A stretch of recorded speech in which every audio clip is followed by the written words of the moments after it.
Thanks, Shox. It's time for Game 2 in this best-of-5 promotion tournament matchup between Determined Gaming and the Evil Geniuses. And for Crepo and his crew, their North American debut was brilliant. I mean, EG looked great. They had good decision-making. They had good team cohesion, which wasn't really expected. And they had really good rotations as well. You know, especially Crepo, he had some very pro ultimates. You got to give him props on that Leona. Might draw a ban here coming up. We'll see, but as we head into Champ Select, we have a ruling from the refs, actually. Determined Gaming will lose their first ban in this game for talking during pauses, unfortunately. Yeah, we warned them several times, and all the teams that are already in the LCS, you know, that's pretty much one of the main rules here. No talking during bans or pauses, and they broke the rules. So one ban, small price to pay, though. Yeah, I mean, pretty simple. Don't break the rules, but ban will be lose there in Game 2 for Determined. And for them, given that they're 0-1 down, which I don't think they expected, given the way they were talking during their video, I think they were expecting to have a pretty nice 3-0 here. I mean, they even got Mundo, too, which has been a very highly prized pick on this patch and weren't really able to make anything of it. He never got to that super, super tanky point. And EG really kind of ran away with this one. Yeah, so Game 2 is going to look really interesting here. I think the biggest question, Kobe, is are we going to actually see the Leona ban? Because that will change a lot about how this game happens, because there are so many top picks. The thing is, the Leona wasn't just strong like during laning phase. It was about his ability to engage later in the game as well. When they have a split pusher, the rest of the team needs something to enable them to make those plays, and it was always Crepo going in with that engage that enabled them to happen. So they might consider actually taking that one off the table. And I think Riven as well is maybe the other champion we could consider seeing banned here. I mean, or taken. Westrice. Yeah, that's true. He does love Riven. I mean, it's funny, right? Because we have two very similar style top laners here between Westrice and Inox, and they might have some picks here that are contested. Like, I don't think Akali's going to come up, but they both want it. But maybe we could see some Riven I mean, fights. so how does this, after this first LCS game that you've been casting, how does kind of the meta here in North America compare to your experience over like casting LPL and stuff? Yeah, so for those of you that don't know, I actually, you might know me if you do from the LPL, the Chinese league, which I cast alongside Papa Smithy, who's back home. Hi, buddy. How you doing?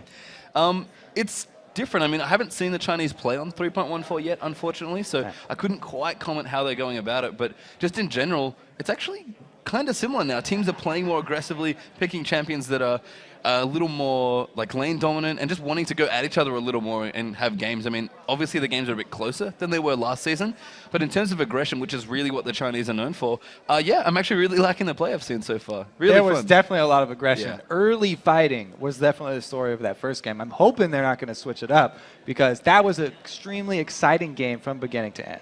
It was, and we'll see if we get any more. Remember, it is a best-of-5 between these two teams, and as anyone who's ever seen one or played in one, I'm sure you've played in best-of-5s in your time, Kirby. That's a long time to play good League of Legends. I mean, you guys saw that side from Crepo after they won. He knows that he's in it for the long haul. He's got a lot more ahead of him. So even though they won the first game, glad to see that they're not getting ahead of themselves, and they know that they've got a lot more work to do. Yeah, and they'll know that. They're an experienced team, as we keep mentioning. They've played for years now. It almost feels like since the start of League of Legends they've been playing. And they'll know to tell you, hey, we had a good game, but things are going to change. The draft will be different, and we need to make sure that we're still playing our best League of Legends. And, we mentioned that we had in Europe, last weekend, the epic 3-2 comeback there. Yeah. SK ran it back, and we could potentially be in for a long series here, but looks like we are going to get in the Champ Select for this first game here. They're swapping sides now. Determined Gaming are on the left here for this one. They'll have first pick and first ban with the Evil Geniuses on the right. I think they definitely, Determined will have the composure here in the second game too. I think they, like you said, they got caught off a little off guard by the Leona ultimates as well last time. So we'll have to see if they actually switch something up here and use one of their 2 bans on a Leona. That would be interesting. That's true. Because another strategy, instead of just banning out a lot of high priority picks, is leaving all the high priority picks up. And then you get some of them as well when it comes back to you. Yeah, especially on the red side here, you can potentially get 2 of those really strong champions that people want. So no ban there to kick things off for Determined, of course. They did lose a ban. Shyvana, their first ban, and Gragas and Lee Sin are going to be the first 2 for EG. Very similar to Game 1. Yeah, so EG sticking with what worked the first time. Can't complain about that. Broken Star did well on Vi as well, though. So I don't know how big of an impact that Lee Sin ban actually did have. Yeah, we'll have to see. At least, again, went through the draft, actually, and there we go. Determined actually will ban out the Leona. All right, so we won't be able to see the initiations from Crepo this time, but I'm thinking that he's probably going to then want to take away the Thresh from Bubba because that's also, you know, a highly prioritized pick there for Crepo. Kassadin actually the last ban here, interestingly enough. So we'll see what they want to go for, and instantly they pick up the Sivir. So there's no Sivir ban this time, and they instantly want to pick that up for Robert. He loves that champion because she's so great at shoving the waves, and then the mobility that she can provide for her team and chasing people down is just huge at this point. So these are going to be two really important picks for EG, Kobe. They've kind of navigated the draft in a way where a lot's open, as you mentioned. If you leave all of the good champions open, you get your pick when you get to pick 2 champions, as it brings back over to you. I would like to see some aggression still from Crepo. I think we're probably going to get there, but what do you think they're thinking about here? Well, just from this, so he actually locked it in. Crepo still wants to make plays, and he has a really high chance of doing that with Annie. Annie not quite as long range as Leona, but he can make that up with the Flash. Flash Timber is still an amazing initiate. Crepo wants to fill the same role for his team. So, like I said before, you know, if he had to switch on to some other support, they would try and change it with getting someone with hard CC in one of the different lanes. He's actually going to take that Annie, and they'll bring the exact same initiation power. So what do you think of the Olaf here from Snooper yet again? Probably going to be in the jungle. He did great in that first game. We didn't mention him very much, but he had great objective control as well as, you know, pressuring the lanes when he was able to spare time from farming. So I was very happy with Snoopy's Olaf last game, and he did get to the point where he could dive into the Determined team and stick on the AD carry. So I like that pickup once again. So Determined actually going to get Vi and Thresh here as their next 2 picks. So had the opportunity to pick Thresh and didn't take it here, took Annie instead. Yeah. And the answer immediately from EG, we've got Ziggs and Lucian. Yeah, I think the reason they picked Annie over the Thresh for EG was because it's much more of a guaranteed engage with Annie. Thresh, a little bit more chancy, easier to dodge those hooks, plus they take a little bit longer to come out. They want the instant engage plus AoE CC that Annie provides. It's much more of a Crepo style. Yeah, so looking at the bottom lane here, speaking of Crepo, a lot of these bottom lanes on this patch are very action-packed. There's lots of aggression, lots of all-inning happening. Do you think there's one of these lanes is better than the other? Because Annie Lucian for a while, even now, is kind of considered just the best aggressive lane. It's an extremely potent lane. Lucian already at this point, especially on 3.14, has the highest early trading power of an AD carry. So if he can get in the abilities into the double shot, then he's going to win that trade. And if you have a support like Annie, who's the best at setting up trades, as long as he can lock someone in place, they'll win that trade. The only thing is that he's going up against Sivir, which is the 180 carry who can actually block with Spell Shield and nullify that stun. So this will be a very interesting matchup. If it does end up 2 versus 2, it'll be down to the split seconds, and can you Spell Shield extremely quickly? Yeah, and Sivir's spell shield still lasts quite a long time on this patch as well. So Robert Exley, as you mentioned, for junglers. Yeah, I definitely know the feeling. You've given me your spiel on that one. It's good times. Well, not for you, unfortunately. But actually, Mundo is the last pick here for EG. So Inox, despite having that similar assassin style that we kind of noted Westrise for, he's actually going to go for the metagame this time. So Renekton versus Mundo. I feel like Mundo in this patch is going to have the upper hand in that one. Renekton is a beast up in the top lane, and he does not lose very hard. He'll have the edge early, but you know, once it does get to the late game, Mundo's a bit more tanky than Renekton does get. So we'll have to see if Westrise can make some plays on that Renekton when he's got the upper hand in terms of damage. Yeah, and I actually like the last few pickups there. We didn't quite go through them for the tournament, but they've got Vi and Orianna with their next few pickups to go through, and that is a wombo combo if there ever was one. Love seeing those very well-placed shockwaves. And if you can actually get a shockwave and then a Vi ultimate, it works even better because you can group them up only to be split apart once again and really disorients the opponents. Yep, you've got options to potentially AoE Vault Breaker as well, which is kind of cute if you shockwave them all together. But lots of, again, really curious champions here. EG taking a little bit of a step back, it feels like, going a little bit towards the metagame. They've got Olaf, they've got Mundo, still running that Zig as well. In fact, EG's team almost looks exclusively 3.14. I mean, it's definitely, they're playing to the strengths of the patch. I like this. I think that Snoopy is also going to go heavy into that defense tree because like we said before, the Perseverance and the Second Wind works so well with his kit. When he gets very low, you want to try and finish him off, but it's very hard because he increases so much of that health regen and lifesteal. Yeah, so we'll have to see. It looks like we're going to be getting into the game nice and shortly here, and it's going to be a fun one here, Kobe. Game 2 between Determined Gaming and the Evil Genius with the potentially unexpected result here. EG actually up 1-0 in this series. Yeah, they've taken the early lead, but like we said, this is a best of 5. So even if they win this game, there's still another one, at least one more on the way. Yeah, there's an awful lot of League of Legends to be had today and this weekend as well, Kobe. So make sure you tune into all of that. But EG, now swapping sides, going to move out. And I think we are going to see a level 1 invade. Maybe not for kills, but certainly with Annie, a lot of teams like to use that AoE stun to try and invade early. So he's got his stun charged up all the way, as noted by the half mana bar. And both supports, once again, have started with the Dorans. They've said, yo, great, you've introduced all these amazing gold per 5 items for supports. We're just going to go with back to Dorans. Yeah, I mean, as we said, Crepo does like his Dorans, and Bubba seems to like it here as well. So lots of action, but Robert Exley, gets cleaved. Bouncing bomb going to move through as well. Flash stun in there, and Robert Exley very much in trouble. There's the short fuse coming through, and Undertow's going to clean him out. Okay, so Robert, at the point that he was caught by that Annie stun, I was thinking that he was just going to give himself up for dead and not flash, but he actually flashes and barrier, which is a huge loss. On this patch, getting the first blood doesn't actually mean as much as before. It's a lot less gold that you get for it, but burning 2 summoners means just as much as it ever did. That is going to be really hard for him in lane. Yeah, and Crepo burnt both of his, but Yellow Pete still has both his flash and his barrier available here. So Robert does give up the first blood there, and you mentioned it before, Crepo wants to make plays here. Does so on Annie there for the first blood. He has not wasted any time, and it's the same old Crepo. They were able to secure that first blood, and it went to Snoopy, but because of that reduced gold value, even though he went back to base, he's got nothing to say for it. Yeah, but when he does go back for that first shopping trip, the potential level 4 gank will look very, very scary once he moves in. But Junglers are going to start their buffs now. Looks like Olaf's going to get his blue, and we're going to have Broken Shard actually start towards the red. So both of them going to be looking for the top lane. Now the one thing here for Determined Gaming that, you know, even though Robert had to burn both summoners, Olaf as a jungler early on is not that scary coming in from ganks. He only has a slow, not a hard CC.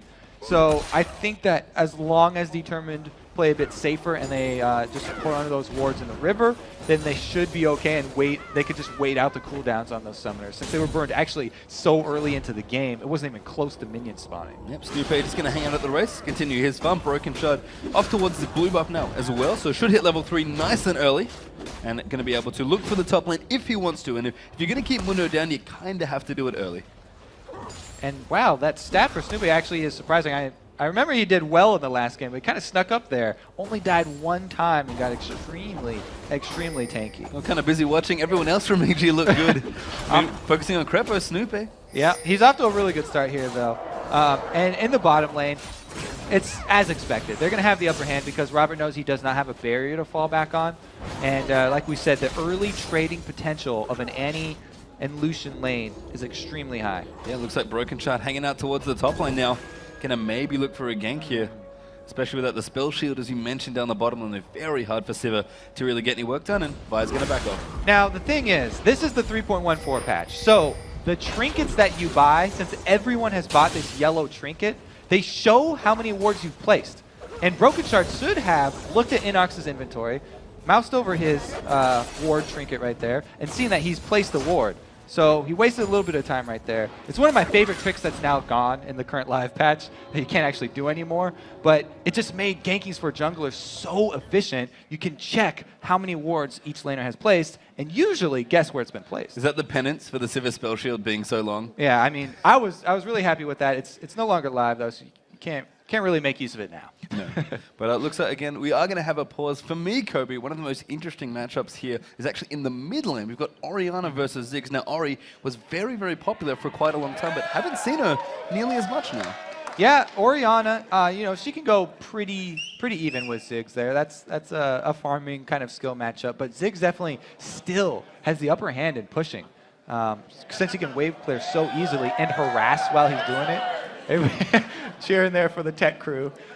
Hey man, they're doing good work. Good view. Yeah, I mean, to be fair, just to let you know, Crepo's computer is actually being switched out. So despite playing so well, having a few issues there, unfortunately. So we'll get that done as quick as we possibly can. Too many plays. He was too good. Wore through They're nerfing him. Wore through that Q button. It's all gone. He needs a new keyboard as well. Needs to be replaced. Don't start with the conspiracies here. North America sabotaging the EU team that came over. Said nothing. I'm neutral. I'm Australian. That's All how right. that works. Oh, that's perfect. Perfect. The neutral party coming in. All right. But yeah, I'm excited for especially the bottom lane because I think that Robert and Bubbledub can pull this one back. Even though they're behind very early and against a Lucian Anley, nonetheless, if he can farm under the turret well, then he'll be fine. And he'll be able to get back this because he is at Sivir. And Sivir's looking for the later game impact that she's going to bring with her ultimate. Yeah, it's just kind of as long as they don't die again. That's the key thing here. But Crepo's got no summoners left. Level 6 could get a little scary with Tibbers coming up. But Spell Shield, I mean, Robert's a great player. He should be able to shield any sort of stun coming through. And they're going to be good from there. So looking up towards the top lane, I said we're looking at Renekton and Mundo, actually. Two kind of curious landers. You think Mundo actually has the advantage here on this patch? Why is that? Well, I mean, later, once he gets more tanky, becomes a lot harder to deal with than Renekton does. Early on, Renekton, like always, he's the beast in the top lane. He's got more damage. All you have to do is charge up your rage, and once you just hold on to that, any empowered abilities just make you win the trade. So Mundo really stays a bit further back in the early game, just kind of CSs, similar to like he did last game at the turret. And he should be fine. Yep, so we're actually got a replay for you guys. So we're going to go check out that first blood once again here while we get things swapped around. And Kobe, take us through what happened. Okay, let's relive this moment. I'll try not to scream once again this time. But Robert, it's just, you always, when you're invading that tri-bush, you send your first skill shot right to that back pot because even though that's a spot that everybody kind of sits at, they feel more safe there. He lands the cleaver. That was enough for Crepo not to hesitate, jumps in with the flash, lands the stun, and there's nothing he can do to get away from it. I was thinking he would just hold on to summoners and take his death like a man, but he decides to flash away and barrier as well. Yeah, just took it all, unfortunately, and did die there. I mean, Crepo, that shows team cohesion to me. If he's instantly flashing when a cleaver hits, that's really brave play from Crepo. I mean, yes, he wants to make plays. Yeah. We saw it last game in Leona, but to trust your teammate that much, to be like, I'm going in. I mean, yeah, we keep on talking up the Crepo plays, but he's taking a risk when doing that because if you flash in there that early and you don't land the stun, then you're going to be the one down summoners. Yeah, but a nice first blood there for EG. Not a huge deal, as you mentioned here on this patch, but a good start for Evil Geniuses once again. And that was the story for them last game. They got off to a great start in Game 1. They did get off to a great start in Game 1. Game 2, though, it'll be really interesting because I guess the gold has already creeped out to about 800. So it's even more than just that first blood. It's also the CS. They're doing very well in the CS. So I have to ask you, Kirby, as a jungler, what do you think of the lack of Elise actually here in this draft? Because twice now she's completely fallen through the draft. Yeah, Elise extremely popular in solo queue as well. Just she has such high early game impact, and her ganks are extremely potent, especially early on. But in this, these two junglers here, they're kind of looking more for later game impact. I mean, you want to have that vault breaker for the end game, and then Snoopy likes to be on that Olaf, be able to dive the carries and stick in that fight for a long period of time. Once the game goes on later, Elise transforms kind of. During the team fight, she's really relying on the skill shots and the poking. And if one of those cocoons, goes wide or something, then in a team fight, she's not going to be worth as much as someone like a giant Olaf who's going to be beating down your AD carry. Yeah, and it's one of those things where, back before when Evil Geniuses were the European version, I suppose, one of the criticisms of Snoopy was that he just didn't really adapt to the changes in meta, but he's playing Olaf here, a champion that's kind of seen the renaissance almost here in League of Legends, and it's nice to see him just looking solid and playing really well. Yeah, plus there's that mastery I keep talking about. It's really good. I should probably stop talking about, but man, it is powerful. If you haven't tried it at home, try Perseverance. It's pretty good. Does that come Kobe approved? Is that how that goes? Yeah, it did. It got balanced. It got balanced. Not here, of course, because they are playing on 3.14 here. Yep. Seen a lot of fun here. I mean, determined, pick a comp that seems a little not out of the ordinary for them, but I think Westrice isn't quite playing his favorite champion. He got to play Kha'Zix last game. He's playing Renekton this game. That's true. They don't really have that assassin that's really kind of defined their team play. But this time it'll be more conventional. They're looking for the 5v5 fights. When they stick together, it's a very, very potent team because Vi can catch someone out and force the engage because, man, Sivir's going to speed her up. She's going to get off her ultimate. And then they have a very beefy team that can stick in there for the long haul in the extended team fights. So it'll be very interesting once we do get to that mid game and they start contesting dragons and stuff like that. I think that DTG actually have maybe a better dragon fighting team than they usually do. And to be fair, Westeros actually does play Renekton as well, so it's not like a champion that he's never played before that's completely out of his comfort zone. Like all top laners. Yeah, it's certainly on the aggressive end as well. He's not playing like Shyvana, for example, who I think was open this game as well. I think that was the only top That's lane true, ban. actually. It was the ban, and Mundo was picked up. So, I mean, kind of has to default to Renekton, and Renekton, he used to see tons of play, but one of the reasons he's dropped out is Dr. Mundo and Shyvana. He just can't really compete with them. They just get so tanky over there in the late game. It'll be interesting to see. This time, Olaf is also going to have the dive buddy of Mundo. Both of those guys can go where they please because Olaf throws off all CC, and that is a very scary duo that's going to become chasing you around. But like we said, this DTG team, very good at the clumped up 5 vs 5. So they'll probably make use of the Shockwave and the Sivir Ultimate to control the battlefield and enable Robert to be able to get off that damage and kite. Yeah, it feels very similar to last game, actually, where Determined seemed to have the late game in terms of team fight. They had a really strong team if they could get there, but the story was EG just got ahead and were able to get it done. So we'll see if that happens again. And if Crepo can keep making plays, and he uses the flash button like it's a Q on cooldown or something. He loves to hit that button. But we'll see what happens here. We are going to get back into this game here. Hopefully everything's okay. Crepo's new computer, I'm sure, very shiny.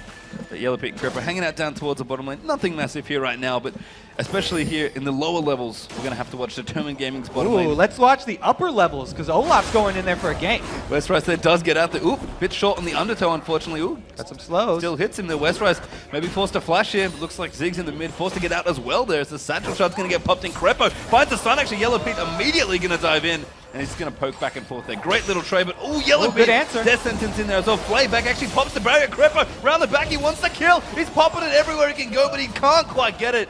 Yellow Pit, though, does get away on a sliver of health. Both AD carries getting away with sub 50 HP right there. This is all about the supports lane. This is the supports making the plays, and both of them almost coming away with kills right there. And it looks like Snoopy once again going to come for Westeros. Didn't blow any summoners last time. Huge chunk of damage, though, he takes. And a big one there as well for Olaf. Now, when you go and gank a Renekton, very good stun there by Crepo, by the way. Very nice. You can knock Vi out of her Vault Breaker when it's charged up. It will go on only half the cooldown, but definitely worth it right there. Nice defensive play from Crepo. Anyway, when you go and you gank a Renekton, you want to not go from directly behind him because you allow that double slice and dice, which is a very easy escape, and he doesn't have to burn any summoners. You always want to go from the side when you're ganking a Renekton, or you want to expect the slice and dice and bait him out by walking back a little bit. Yeah, and you mentioned Crepo before is really looking good in the last game and kind of dictating the pace here in this lane. Or Broken Shard, though. He's hanging out, bubbled up looking for the death sentence, but I think they know what's up. So you can do that as a jungler and just wait in the lane. Wow, they get the play. Good play, actually. Yellow Pete in a lot of trouble. That looks like it might be a kill, and Robert X. Lee gets the answer he wanted. All right. Well, Bubba Dub just coming up big right there.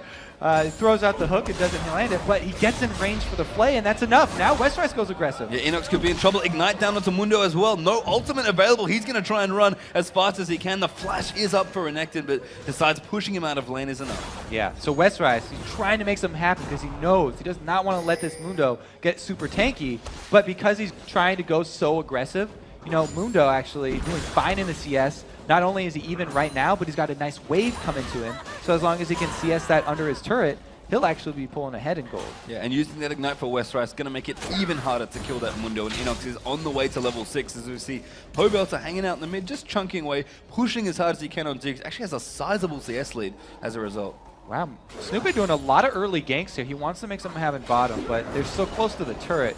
Be very difficult. Just walks down, throws an axe, and says see you later. Going to probably help the push out here as well. Broken Shard actually off towards the top side of the map now as well. Maybe looking for a gank, but not quite level 6 yet, but could still sneak around Pobelter. We saw before, the one thing that got him is a beautiful satchel dance happens. Nice ult from Arthalon though, and Pobelter wants to throw the ultimate, but I think he knows he's in trouble. Vault Breaker moving through now as well. He's trying to run somewhere, does get knocked up, but he's okay. Yeah. You're able to hit the Vault Breaker, but when you know your laner can't back you up anymore, Arthalon had been chunked down too early. You don't want to waste any time there taking on that solo laner by yourself. And he actually goes to rotate to his red buff instead of holding that mid lane because he doesn't want to allow Snoopy the chance to counter it. Oh, Westeros now proxying up towards the top lane as well, so going to keep these mending waves pushed in on Inox as much as he can. The ultimate is now up for Dr. Mundo, so he's probably going to be fairly safe here as Snoopy is going to donate the blue over to Ziggstorp. For a second he was going to pick it up, but decides Spirit Stone's enough there.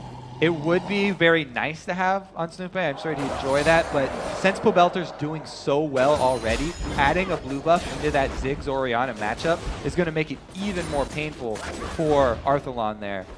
Orianna really having a tough time here because now Pobelter can just continually spam out all of his abilities to clear the wave and force Arthalon to try and CS under turret. And I like this from EG. I think they are trying to steal away the enemy blue now as well, actually. You see Snoopy and Pobelter rotating around, and Broken Shard's going to get a surprise he does not like. There's Snoopy coming through there. The pink ward actually put down there. That's very aggressive from EG. Yeah, I mean, Broken Shard's got his smite, but Arthalon's probably not going to get this blue buff. Oh, Pobelter steals.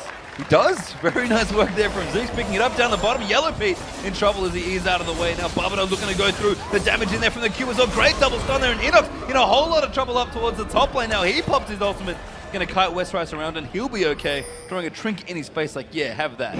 That's that ignite that you're talking about, Westrice using earlier, not back up now. So when Mundo pops his ultimate, nothing stopping him from regenning. And you were talking before in the mid lane how blue's so good for Pobelter as Broken Shard's going to find Snoopy level 6 They both actually. missed both of their skill shots right there. A jungler fight, not much coming to that one. No. It's pretty futile.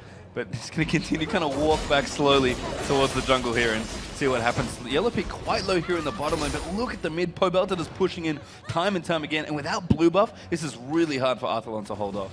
Yeah, Pobelter holding on to both those blue buffs. He got the refresh on the duration from stealing Arthalon's away, and he's feeling fantastic about the situation. Look at that CS difference. That is disgusting.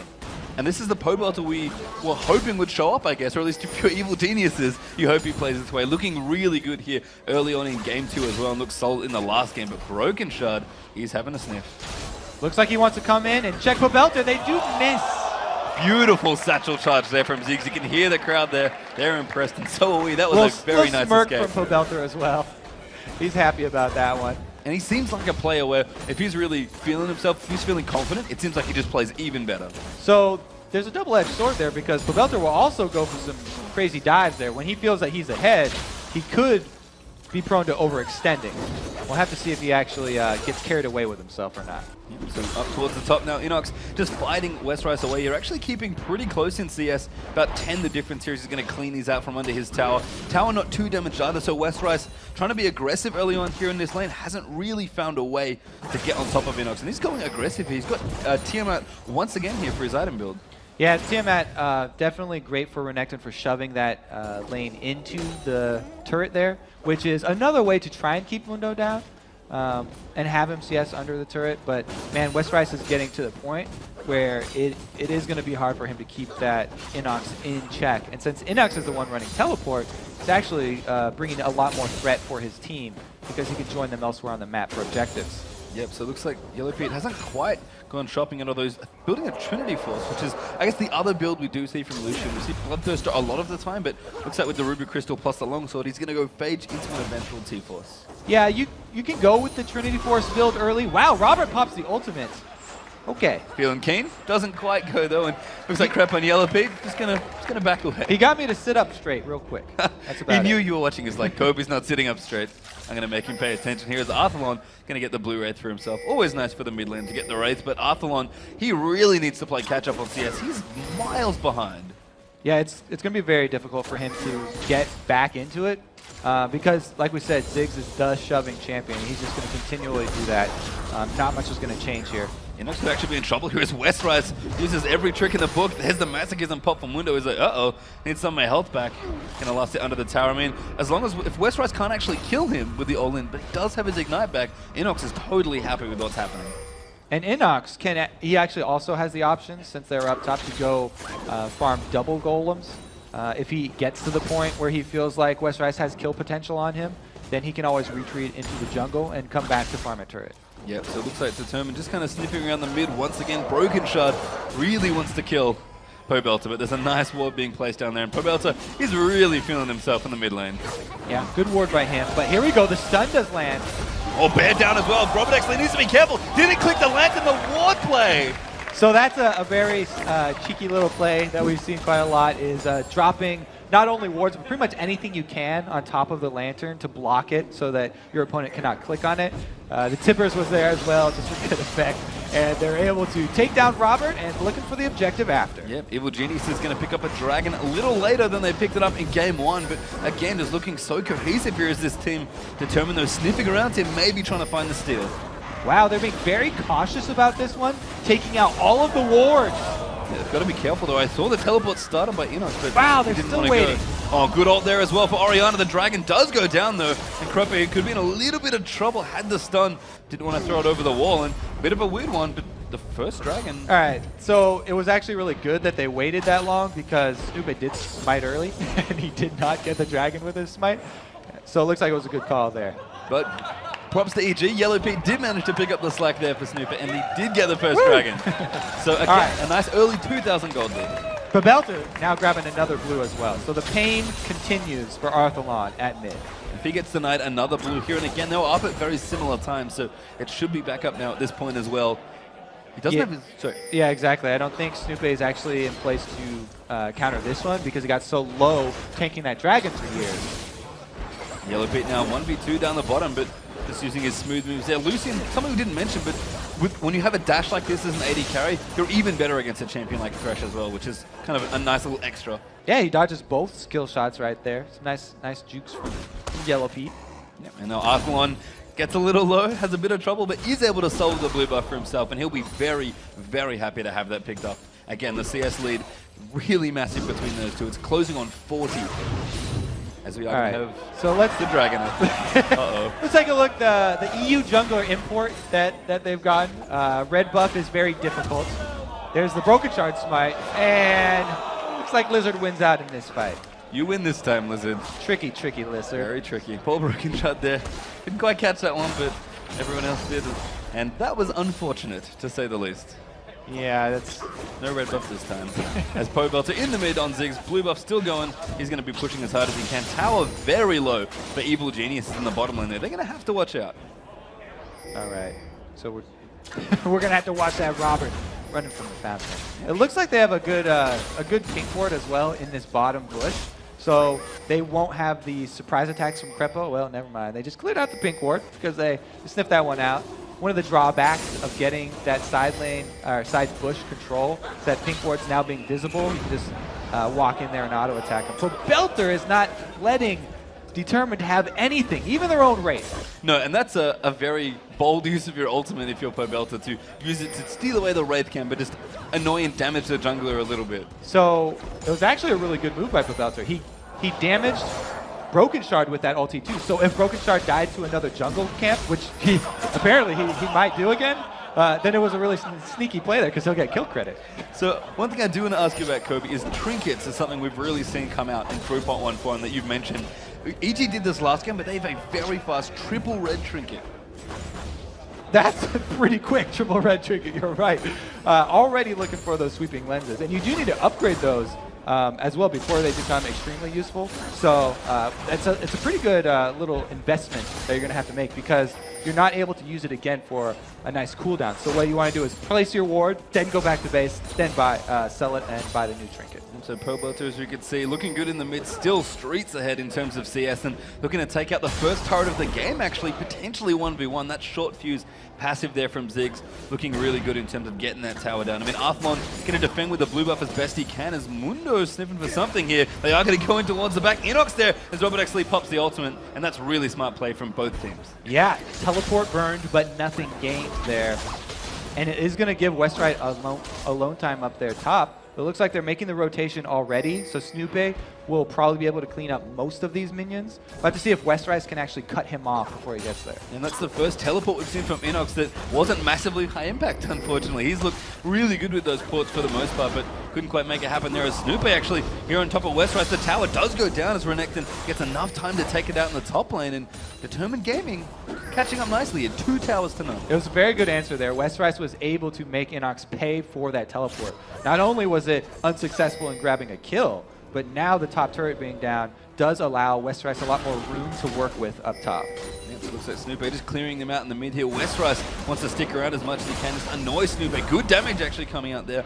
He's just trying to split push as best he can, and Enox desperately needs to get back up towards the top lane because Snoopy can't quite contend with all that power. Yeah, talk about wave clear. Ziggs down in the mid lane is doing a great job, but a Renekton that's ahead and has the Tiamat does a great job as well. You can see how quickly it turns around here. Westrise does not like Inox one bit. The Cleaver actually going to hit here. Snoope looking for the chain slows here. There's one more Q. It's going to be Q train here. And Westrise, he's kind of in trouble. He does have his splash. Used it there as Broken Charge going to come in. Pobelter misses the ultimate of it. Moves Arthlon out of the way with a satchel charge. Assault battery though on top of Pobelter as he's low. But Westrise goes down to Ziggs. Now Creplo joining the fray as well. The Lantern up there. But Broken Charge moves up the wrong way and they're standing on top of it. Denying it once again. 3 clean kills for EG. Oh, the evacuation mission has gone wrong for Determined Gaming there. Everyone trying to get Westrise out of the bad spot, but they just end up dying themselves and giving up their turret. Oh, Bubba pop back in there as well. That's beautiful play. And that's going to be yet another kill there. 4 in a row, plus a tower for EG. Belter with the satchel charge to grab Bubba for that one. And now we've got the Annie, Tibbers, tanking up the turret. They're going to go for 2. EG are going to get 3 here, it looks like, Kobe. They weren't happy that they were down 2 over Robert gets bursted down 2, but they're not close enough to capitalize. Yellow Pete, though, does clean out that turret in the bottom as well. Cleavers almost cleaned up poor Robert X. Lee. He did have his summoners, so hopefully would have been able to live there. But all of a sudden, EG, one great little fight around Baron there. They clean up the map, though. Yeah, apparently when it rains and pours here, they've just got a huge chunk of gold. A giant lead that they've been able to grab. And now it's up to Determined. They can try and answer with this dragon objective and grab a little bit of that back while EG are shopping. Yep, so Dragon is going to go to Determined, it looks like here, although they're rotating down. Pobelter will have his ultimate. I wonder if he wants to just throw a blind and see what happens. No, there it goes. There, Inox actually going to get grabbed up here. Mundo could be in a little bit of trouble. Pops his ult. There's 4 people chasing him now. There's a satchel charge moving them out of the way. And Pobelter once again really on point with those charges. Yeah, Inox did get caught and he had to blow his ultimate, but they also got Sivir's ult down. So that's really big for them. Yeah, looks like Inox is going to clear out the mid now as well.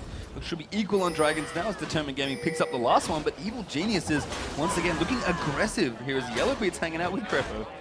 Oh, look at it, try and steal it. Broken Shot. You'll be in trouble there as the damage moves in. Did get the Rebel, so Crepo actually gets himself grabbed up. The Colling popped in there as well. Bobbin taking a big chunk of damage to Tibbers. Looking through, but a great shock life there comes out. Now Yellow Beat's in a ton of trouble there as the rest of Determined are coming through. Snoop going to go down as well. And a 3-1 answer there for Determined. Yeah, bit off a little bit too much there. EG, they wanted to contest that red just to see if they could steal it, but since Crepo got hooked right there at the end by Bubba, they had to commit actually to a 4-on-5 fight, and they could not make that one count. Inox up towards the top lane though will clean out the turret, it seems like, so that's at least some good news there for EG, but they do have to be careful. They were in this spot last time, Kirby, a few thousand gold up, started snowballing here. Determined they brought it back a little. If you're EG, what's your game plan to win this time? Because the last time it was Inox split pushing. Yeah, I mean, they can split push again with Inox, but Mundo not, quite as effective as that Riven was last time. And like we said, we usually want him in a team fight early if there's going to be a team fight. So he would want to use that teleport extremely early on and have to coordinate very well with Crepo, because Crepo has got an itchy trigger finger. He's been initiating just in the blink of an eye. Yeah, and he has a Haunting Guys actually as part of his item build. He is going to go for the Talisman this time, it seems like. Has that Ancient Coin ready to go and be upgraded eventually. But, I mean, Crepo, we've seen how aggressive he is already on Leona. Going to try and continue to make plays here as Pobelter with the blue buff almost on his way to Rabadon. So a big power spike coming up in there as well. Yeah, it looks like both mid laners going with the similar builds that we've been seeing. What we expect. Pretty much all day today, yeah. Pobelter, though, it seems like he's always got blue buff on, and he's had no trouble shoving that lane in. Huge CS numbers. It'd be interesting to see like how many minutes of this game, what percentage did Pobelter get blue, because it's probably going to be quite a bit. But it looks like EG, again, trying to control the vision here. Pink wards all over the shop. Lens is ready to go and sweep as well. And they've defended their mid turret. Interesting, a duel down here with Inox and Westrise. Westrise looks like he has the upper hand right now, but he has to be careful about chasing a champion like Mundo. Yeah, the Masochism does get popped on. Inox fancies No himself ignite. once again. Westrise lost the last 1v1, so we'll see if he can get it done. Who's better, Mundo or Renekton? And Renekton, I'm very sorry, my friend. You do not have a Doctrine, but Broken Shard's actually coming in. The knock up there for Voltbreaker going to make it happen. Does he have the damage? Inox has to turn off the Burning Agony. There's the dunk down on top of him with Assault and Battery. And Westrise just dodging the Ziggs ultimate. He'll get out. All right, so once again, Westrise losing out the duel, but he's got buddies. It's a team game. You got team in the area, and Broken Shard's able to come in, pick up Inox. I don't know if it was part of the bait where Westrise ignited Inox before he popped his ultimate or not, But either way, it really worked out. It did. So Broken Child, right place, right time there for that one. As Yellow Pete up towards the top, going to clear out wards here. EG look like they want to do an early Baron almost. It's extremely hard to do an early Baron now because it's so difficult to get vision control now that you have to have those early swooping lenses and only one pink ward per champion. But EG are doing it. They've already secured vision over that entire area of the map, and Determined have to be very careful. You know what the best part about that part of the map, Kobe? Yes. The blue buff. They're really trying to keep it away from Athlon as best they can here. There is a pink ward there, though. Determined Gaming sniffing around. Crepo going to find out there's a pink ward there. We're going to have a bit of a ward battle, but Bubba will win for now. Oop, never mind. They clean it out. Thought you could win that ward because, or that war. Here's the initiate. Good stun there on the Bubba. The damage moving through as Robert actually trying to pop his ult to get him out, but the culling does come through before the Ziggs ult, and that's going to give Yellow Pete that kill. So really nice plays there from EG. All right, so usually the pink ward wins the ward wars because it takes 5 hits to kill, even though you can see both wards, but the double shot there from Lucian really turning that one around. He managed to clear them all out, but EG once again have a stranglehold over that left side of the map here. Westerice pushing in now as well. Inox does have his teleport. He's down the bottom, but over the top there onto Athlon though, and Yellow Pete's going to clean up yet another kill. EG almost turning into Fnatic, it seems like. They're camping everything. And Crepo, once again, playing the exact same role as last time. You ban out the Leona, just goes with Annie. It's not quite as long range, but he's got the flash, using that one extremely effectively, and he's able to pull out another very important kill. And because they cleaned out so much of this Baron vision, there's no vision of the health for Determined, but they do know they're there. Oh, Prepper could be in trouble. Westerice going on top of Annie. Grab that does come out as detonated. Will land and Bubba picks it up, but Inox looking for the teleport here as Westerice wants to go in. And he's forced to flash over the top. There's too many members of Evil Geniuses there. And Pobelter doesn't quite have his ultimate, so he can't quite go sniping, unfortunately. See, that's the problem right there. They cleared out so many bushes, but they had to use all their sweeping lenses in the process, and Determined had snuck one more ward into this little side bush, which just saw them walking over to the Baron area. That's all you need to go contest it. So, pretty brave Baron attempt there from EG, but I like that they're being aggressive. They're really using their new roster here, using these new solo lane players, and they're playing very, very aggressive. I mean, we saw in game 1, they really had to close the game out in the mid game, and it feels like they're kind of at the same, have the same thing here, but they don't have the same advantage they did at this point in the last game. Ooh, Smite War does actually get one. There looks like someone picked up the blue. It was Snoopy, actually. Snoopy won that snipe war a little bit early there from Broken Shard. Managed to get it done. Inox actually in the thick of it. Crepo round the side. A good double stun there. Ultimate on top there for Ziggs as well. And he's trying to get up, but there's damage moving in. Oriana doing nice work there. And Snoopy is going to run from this one. Inox completely in and amongst it though on top of Athlon. He gets the double kill. Now Robert X Lee as well. Just a Mundo up in his drill. That's not where he wants him at all. The triple moving through there. And Olaf sneaks in for the last kill and the ace for EG. EG get a clean ace right there. This is a nice start. They were a little bit focused on that blue buff steal. Arthalon gets chunked pretty low. There goes the ulti from Crepo, locking 2 people in place. Biden didn't get the ball breaker, anyone. And here goes Inox. This is the Mundo running over both damage dealers. He's chased off all of the threat from this Determined team, leaving Westerice to take on 4 members of EG. And they did get the Dragon now onto Baron EG, and I said, Kobe, they didn't quite have the lead they had before. Looks like they've got it back here as Bubba going to try and be a hero. Broken Child wants to do it again, but can't do it this time as Snoop is going to pick it up, and he is absolutely dead to rights there. Bubba like, Blanton, buddy, not this time, sorry. There's no coming back from that one. It was a valiant effort, though, and it did work last game, so can't blame him for trying right there. It's a really big hole now for Determined, though. Much bigger than game 1. Yeah, we had, what, a few thousand gold, maybe 4 in the last few minutes. All of a sudden, it's about 9k here between these two. EG really climbing towards the dreaded 10k gold lead here, and the item difference pretty phenomenal between these two teams.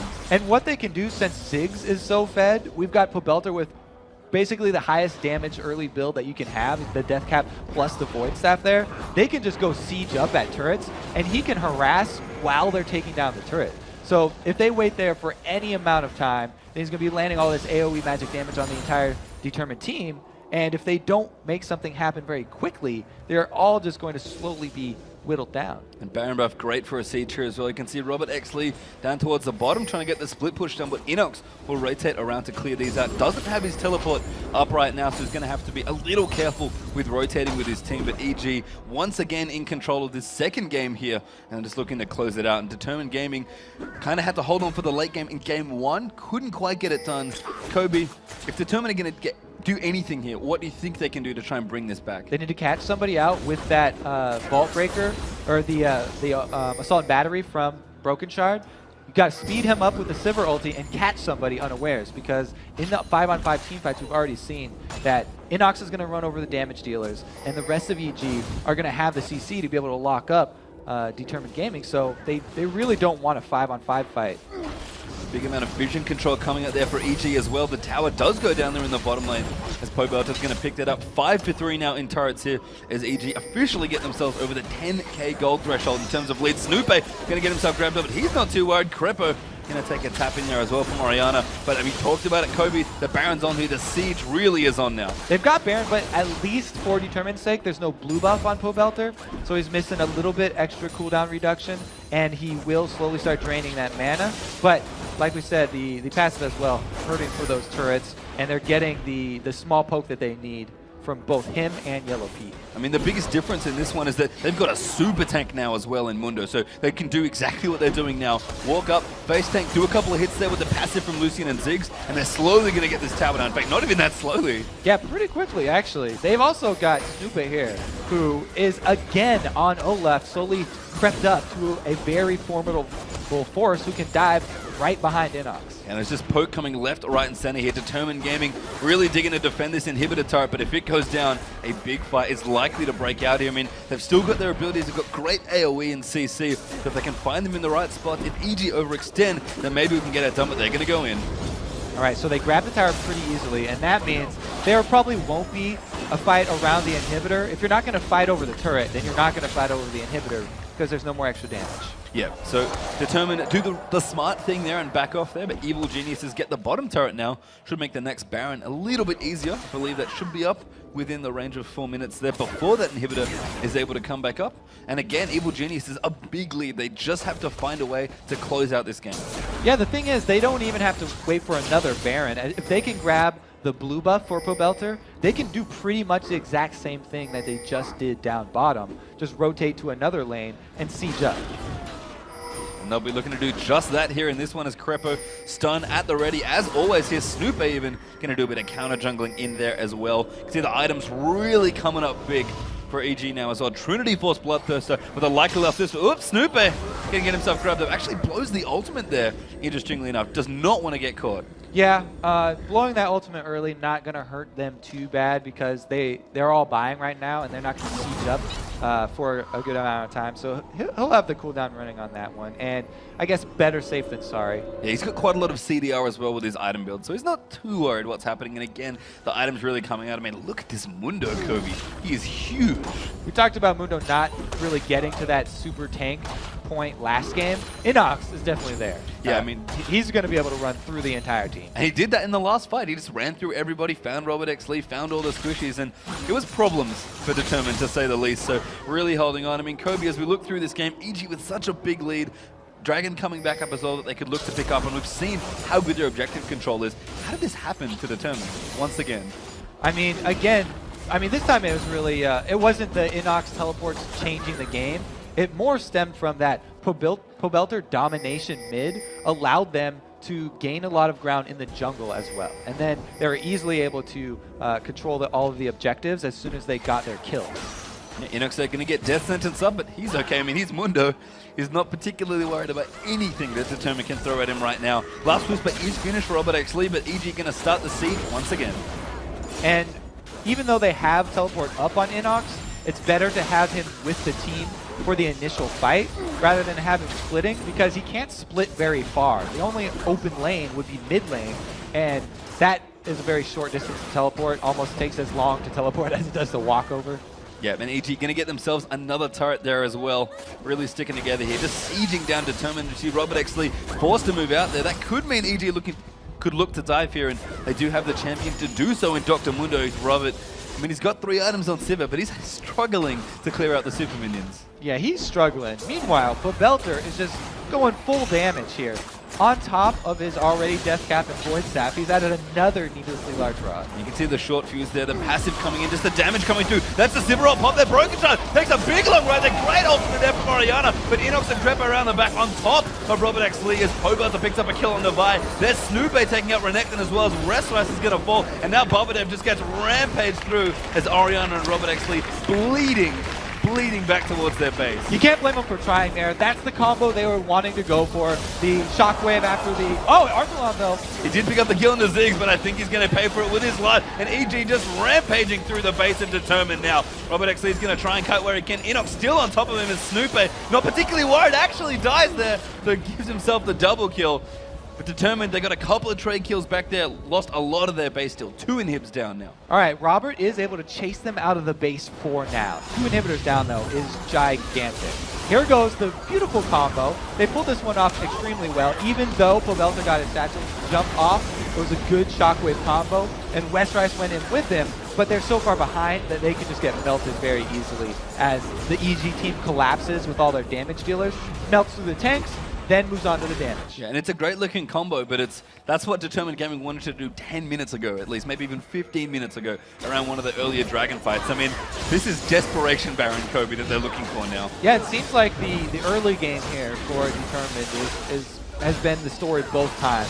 It looks like we only have Crepo here in the area to contest this Baron. We'll have to see if he can actually come up with another hero play. This would be they're putting it down. This would be quite the steal. Pobelter's in range as well. The ultimate's coming in. He does steal Oh it. He grabs the Baron, and Crepa wants to back up, but he's baiting everybody else in. Broken Shard dead as Crepa goes down in there as well. But Yellow Pete chasing him through there as he gets the kill. And Inox this entire time, he teleported before that Baron started. He's just taking out the base. So Pobelter's ultimate does 1,059 damage right now. Able to steal that one away. Yes, Smite does get up to that point, but he's not level 18 yet, so there's no chance for him to steal it. Now the face taking happening is actually Arthalon picks up the kill down the bottom lane. Inox finally fell, but he does get the inhibitor. EG going to make it triple inhibs now as well. And Baron buff going back and forth as well. Determined in a big hole here in this game. And we saw a great steal from Broken Shard in game 1. That was a steal from Pobelter. Very nice set here for Baron steals. Pobelter was already making a good case for MVP of this game, but I think that might have just got it for him. Maybe, just maybe here. So he's gonna, I thought he was soloing Dragon for a second. He could almost do it as Yellow Pete's gonna get it instead. Let's just take a look at that fireball coming in. Oh, he timed it very well with Crepo. That was actually perfectly timed.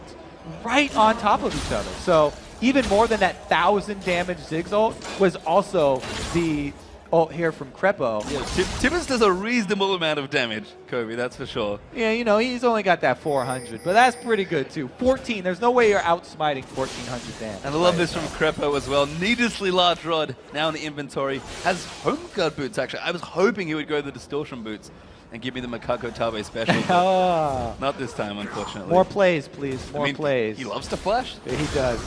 As Westrice down the bottom, doing what he can to clear out these minion waves. But EG, it's probably going to be one more push here in this game. And they'll be at a point that I don't think anybody thought they would be at. Certainly, when I was looking at this match, I didn't know what to expect. Their backs are really going to be up against the wall after this one. Because, I mean, at this point, Determined are trying to defend the Alamo here. They've got no inhibitors up. They've only got those 2 Nexus turrets and this entire super fed EG team outside. So they really have to be thinking about the changes for next game. And what are they going to ban? Because the Ziggs has been a problem, a real problem here, but so has Crepo. I mean, I think certainly forced Pobelter to play something else. Yeah. Like, we've seen your Ziggs. It's really good. I don't want to play against it anymore. I wonder what else they've got going for here. But EG moving into the kill here in this one. Babadub's going to try and make a hook play happen. Westrice going to charge in there as well. He's on top of everybody there. The ultimate though comes in. Good combo, but it's not quite enough damage. And Tib is on top in there as well as Babadub is also going to get felled. 3 kills already to 1 as Crepo, the only member of EG to fall. And they're going to make it 2-0, Kobe. All right, EG come out so strong. And Crepo still keeping calm. They know. Best of 5. Got one more to do. Yep, I mean, we've seen this before. Last weekend, SK ran it back. from this spot down. But Determined Gaming, if they were ever wondering just how hard is it to get into the LCS, this is it. And this is the team nobody wanted to play against. If anybody knows how hard it is to get into the LCS, it's that man right there, Wes Rice. He's been fighting years and years over to stay in the professional scene. And man, I just feel bad for him. He's down 2-0 in the best of 5 here to get into the LCS, and it's not looking too good. I mean, you saw him there on camera. He looks unhappy. He looks physically unhappy with what's happening. I would be too. It's your professional career on the line here, and you're down 0-2 in your best of 5 when you probably considered yourself favorites coming in. Yeah, a lot of people consider them favorites coming in here. Everybody who was scrimming against the EG team thought they were kind of rocky, but they definitely showed up here, and it's up to Determined to make them change their game plan. You have to take EG away from exactly what they've been doing.